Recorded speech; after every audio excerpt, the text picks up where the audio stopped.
자, 그럼 여행 어디까지 해봤니? 라는 주제로 말씀을 드릴까 해요. 최근 대한항공의 광고를 보시면 미국 어디까지 가봤니? 라는 광고를 기억하실 거예요.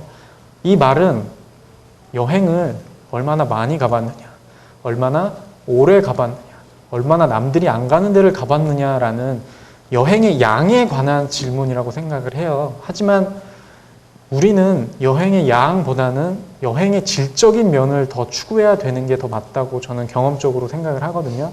그래서 양적인 측면보다는 질적인 측면에서의 여행을 접근해보자. 그래서 어디까지 가봤니가 아니라 어디까지 해봤니란 주제로 강연을 시작해 보도록 하겠습니다.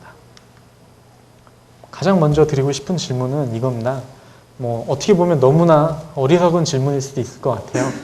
여행을 좋아하시는지, 여행을 좋아하지 않는다면 굳이 이 자리까지 나오시지는 않았을 거라고 생각을 하고요. 실제로 제가 로또 맞으면 뭐 할래? 이런 질문을 하잖아요. 그러면은 10열에 9은 세계 여행이라는 답변을 마치 짠 것처럼 하더라고요. 그 정도로 우리는 어떻게 보면 여행을 자신의 생존, 먹고 살 거리가 해결된 이후에 하고 싶은 이상적인 나의 모습으로 바라보고 있는 건 아닌가 라고 생각을 하거든요. 그런데 거꾸로 생각해 보면 세계 여행이라는 게 굳이 로또에 맞지 않아도 할 수 있는 일인데도 불구하고 우리는 취업 걱정과 아파트 걱정, 부동산 걱정으로 쉽게 떠나지 못하고 있죠. 그래서 여행을 좋아하시는 분들에게는 두 번째 질문, 그렇다면 여행이란 뭘까? 여행의 본질이란 뭘까에 대해서 질문을 드려보고 싶습니다. 여행이란 게 어딘가를 며칠 동안 머물러야만 여행인가? 라는 생각을 저는 하고 있어요. 왜냐하면 어디를 갔다 하더라도 내 마음이 즐겁지 않았다면, 누구를 만났다 하더라도 그 사람과 싸우기만 하고 왔다면 그거는 여행이 될 수 없다고 볼 수도 있거든요. 하지만 한국에 있더라도 강의실 안에 앉아 있더라도 내 마음이 즐겁고 좋은 얘기를 듣는다면 그건 여행일 수가 있지 않을까. 그래서 여행의 형식에 대해서 저는 질문을 던져보고 싶습니다. 덕수궁 돌담길인데요.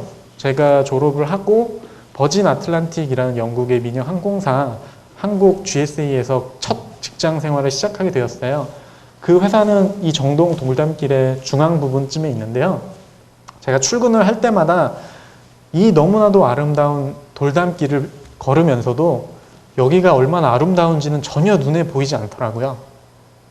그 말은 내 마음이 출근에 더 가 있었기 때문에 이 즐거움을 누릴 수 없었던 거라고 저는 생각을 합니다.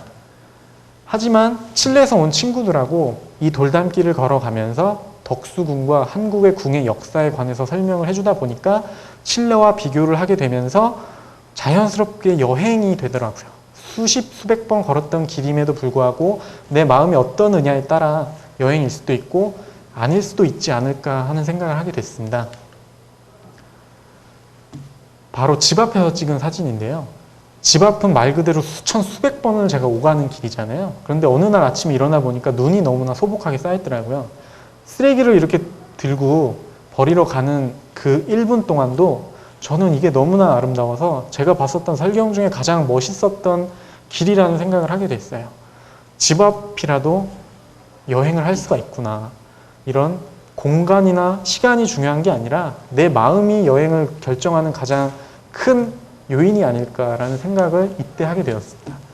그렇기 때문에 여행이라는 건 꼭 돈이 많아야만, 시간이 많아야만 가는 거는 아닐 수가 있겠다라는 생각에서 저는 여행의 리얼리티란 무엇일까 고민하기 시작했고, 그 고민들을 해결하기 위해서 혹은 여행을 하다가 조금씩 알아가게 되는 과정이 제 대학 생활의 가장 중요한 부분이었다고 생각을 해요.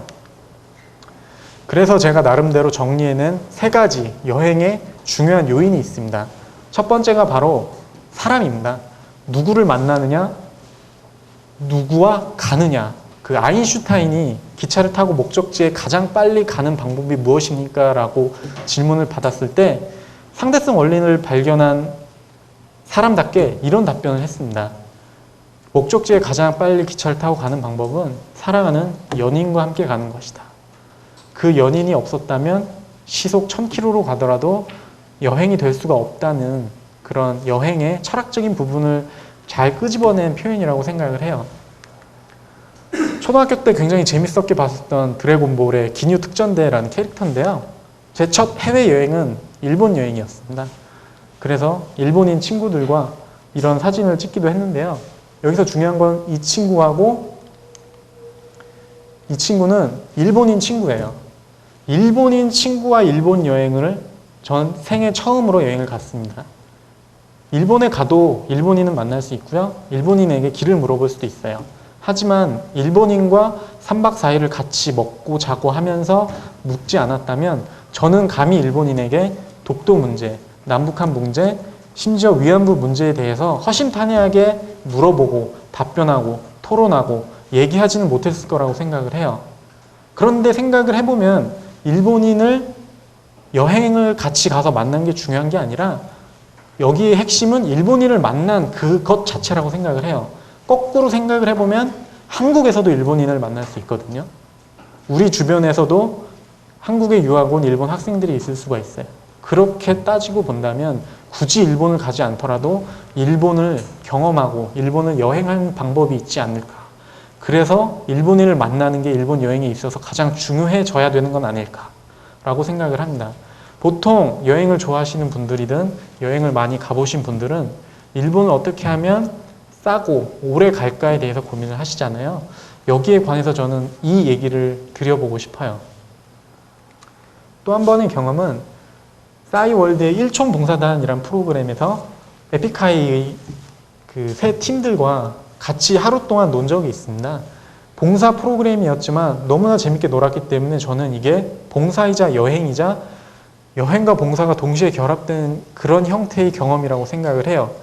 그런데 저는 연예인을 이날 이전까지는 막연하게 나와는 뭔가 다른 사람들, 나보다 뭔가 다른 세상에서 사는 사람들이라고 생각을 했어요. 근데 하루에 어울리다 보면 아, 연예인들도 결국 누군가를 도와주고 싶어하는 평범한 사람일 수 있겠다라는 경험을 하게 되잖아요.